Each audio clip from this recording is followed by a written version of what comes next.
Hello everyone, welcome to my channel. In this video, we will be illustrating the basics of stocks and bond, two of the most popular investment options out there. Whether you're a beginner looking to understand the difference of these two or just want a clearer visual of how these two work, you are here to the right place. So grab your notebook, get comfy, and let's start with the basics.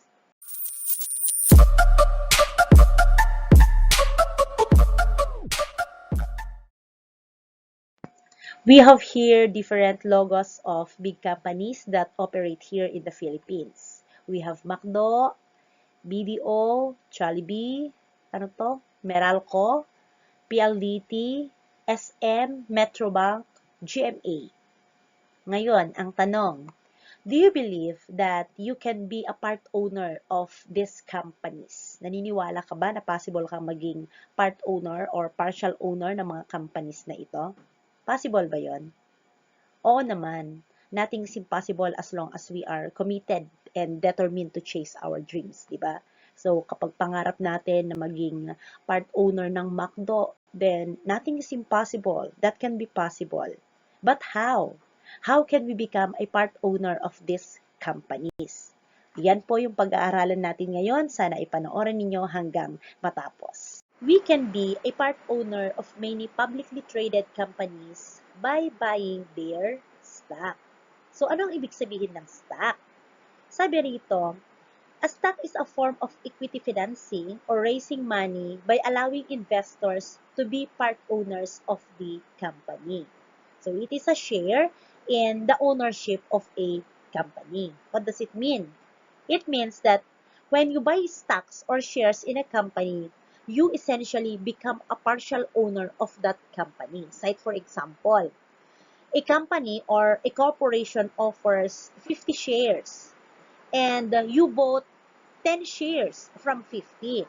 It means that you own 20% of the company. So, paano nakuha yung 20%?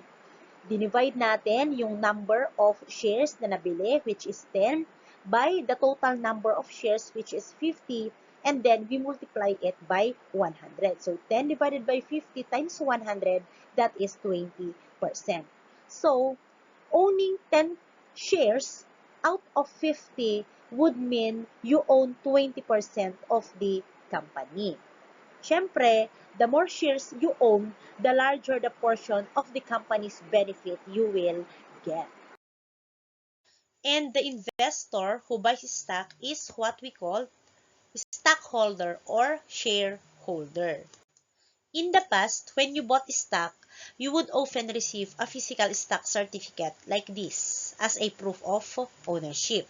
So, this certificate would display the number of shares you own, the company's name, and your rights as a part owner. Pero ngayon, most stocks are held electronically kasi nasa digital era na tayo eh.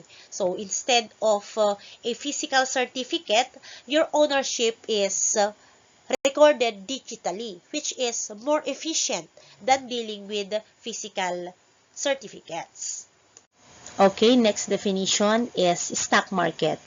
It is a marketplace where investors buy and sell shares or stocks of publicly traded companies. And here in the Philippines, the stock market is primarily represented by the Philippine Stock Exchange or PSE. Dito po nagaganap yung bentahan at bilihan ng stocks. And PSE provides updated market information on its official website at www.pse.com.ph. So, dito po sa kanilang official website, makikita yung mga companies na nag-o-offer ng stocks, ganun din yung kanilang updated price ng mga stocks na kanilang ini-offer. Isa sa mga company na nag-o-offer ng stock dito sa Pilipinas ay yun pong company na ito. Itinago ko po yung kanyang pangalan. Ito po ay galing sa official website ng Philippine Stock Exchange as of October 29, 2024. Dito ay makikita ko yung price ng stock which is 265. Sa baba po nito, merong naka-indicate na -4 or -1.49. Ibig sabihin ay bumaba yung presyo from the previous price which is 269. Makikita rin po dito yung 52-week low and the 52-week high. Unahin po natin yung 52-week high. Ano ang ibig sabihin ng 52-week high? Ito po yung highest price at which the stock has traded over the 52 weeks or 1 year. So, 52 weeks is equivalent to 1 year.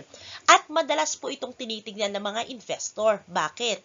Para ma-assess yung performance ng isang stock.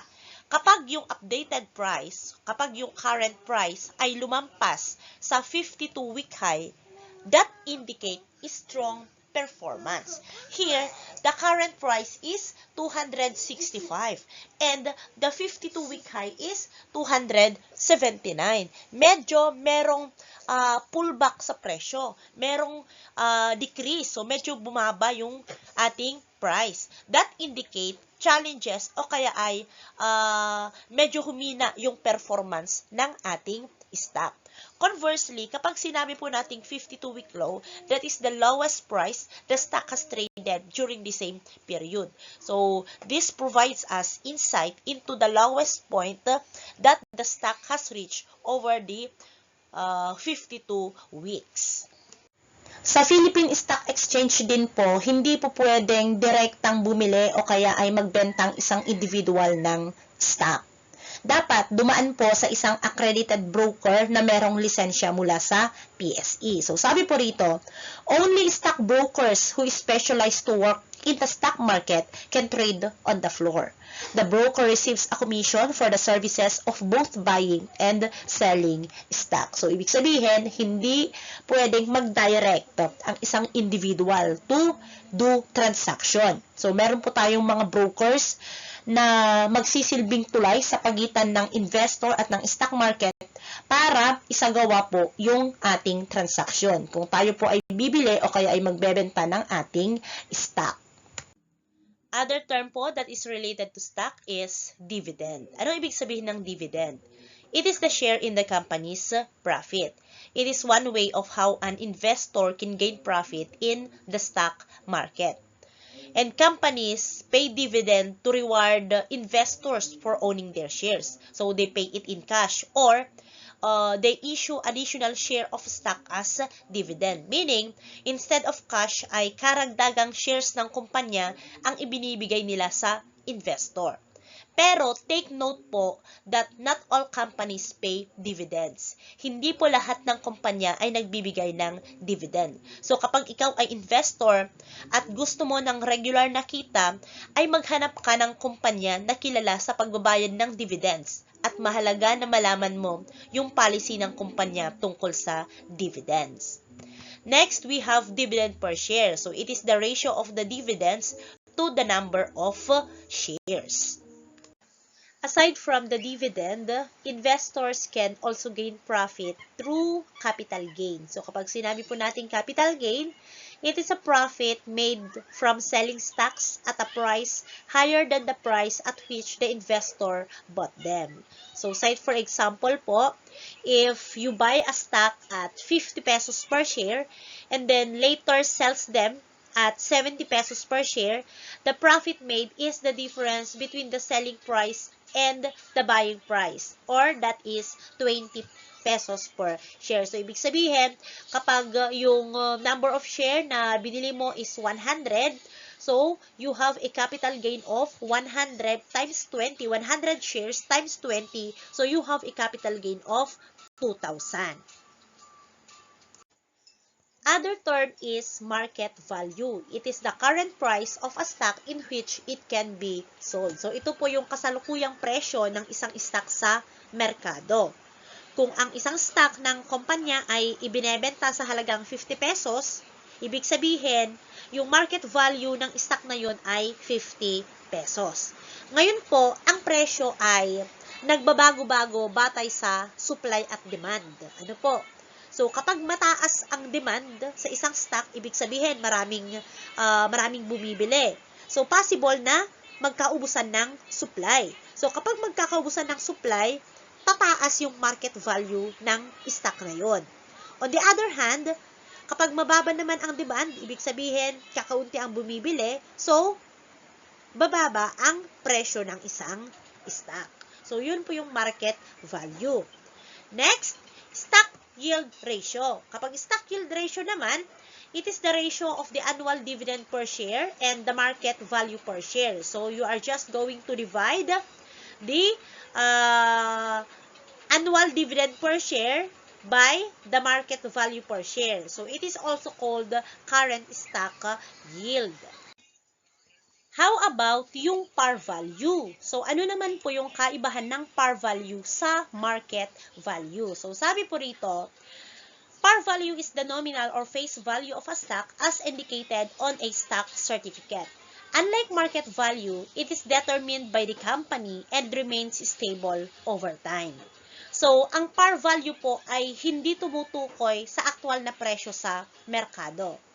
Kadalasan, ito po ay mas mababa kesa sa market value. So, halimbawa, kapag ang isang stock, yung kanyang par value ay piso, hindi ibig sabihin na piso rin yung presyo sa merkado, kundi piso lang yung face value or nominal value ng stock na yon noong siya ay unang inilabas sa merkado.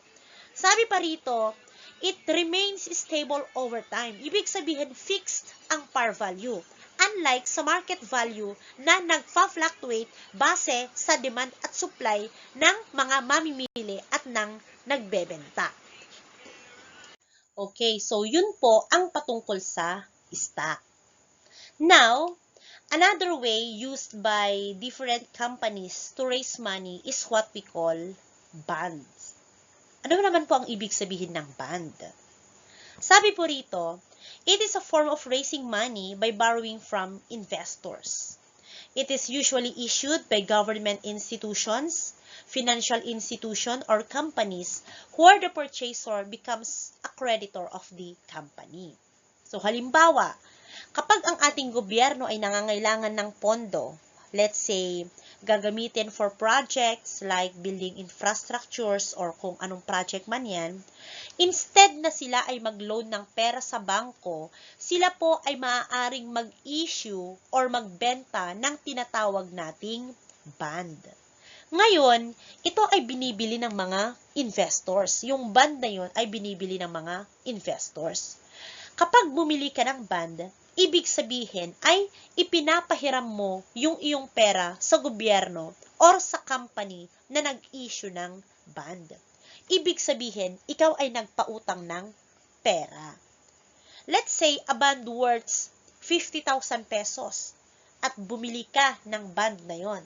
Ibig sabihin, ikaw ay nagpapahiram ng 50,000 pesos sa kumpanya.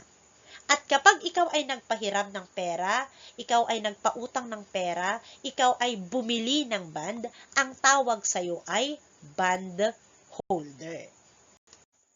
At bilang kapalit, yung kumpanya o gobyerno na nag-issue sa'yo ng bond ay magbabayad ng regular na interest or tinatawag po nating coupon.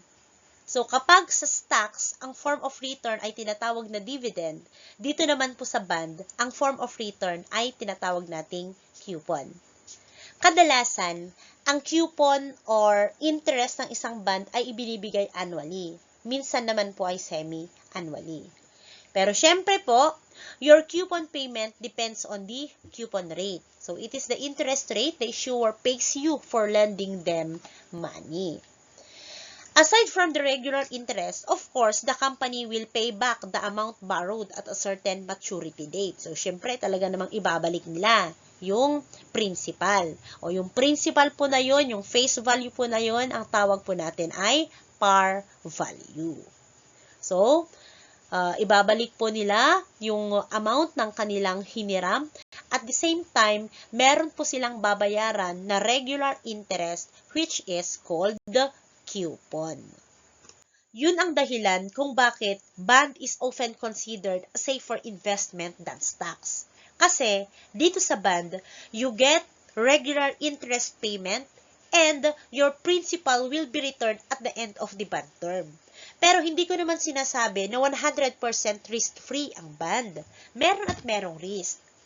No investment is completely risk-free naman, di ba? Kaya lang, dito kasi sa bond, kumbaga, yung risk level is relatively low as compared to stock that the risk level is high since it depends upon the performance of the company. So, there is no guaranteed returns. Bonds can also be traded in the market. Ibig sabihin, pwede mong ibenta ang iyong bond. Hindi mo kailangang hintayin yung maturity date upang makuha mo pabalik yung iyong pera. Yun lang, kapag ibinenta mo na yung bond mo, syempre, tapos na yung relasyon mo sa kumpanya o sa gobyerno na nag-issue sa'yo ng bond. Dahil ang susunod na tatanggap ng mga coupon payments at yung repayment ng principal ay yung bagong may-ari ng bond. Next, we have here the term market value. So, ano pong ibig sabihin ng market value? It is the current price of a bond in which it can be sold in the market. At sabi po rito, if the market value is equal to the par value, the bond is purchased at par. The bond is being purchased at par. Ibig sabihin, the price you sell or buy the bond is exactly the same as its face value or par value. Next, if market value is less than the par value, then the bond is purchased at a discount. So, kailan naman po ito nangyayari? Nangyayari po yan kapag mas mababa ang coupon rate ng isang bond kesa sa current market interest rates. Walang gustong bumili ng bond kasi mababa ang coupon rate. Ibig sabihin, mababa ang coupon payment. Kaya, para makabenta, the bond is just being sold at a discounted price. Next po, yung pangatlo, if the market value is greater than the par value, the bond is purchased at a discount. So, kailan naman po nangyayari yan?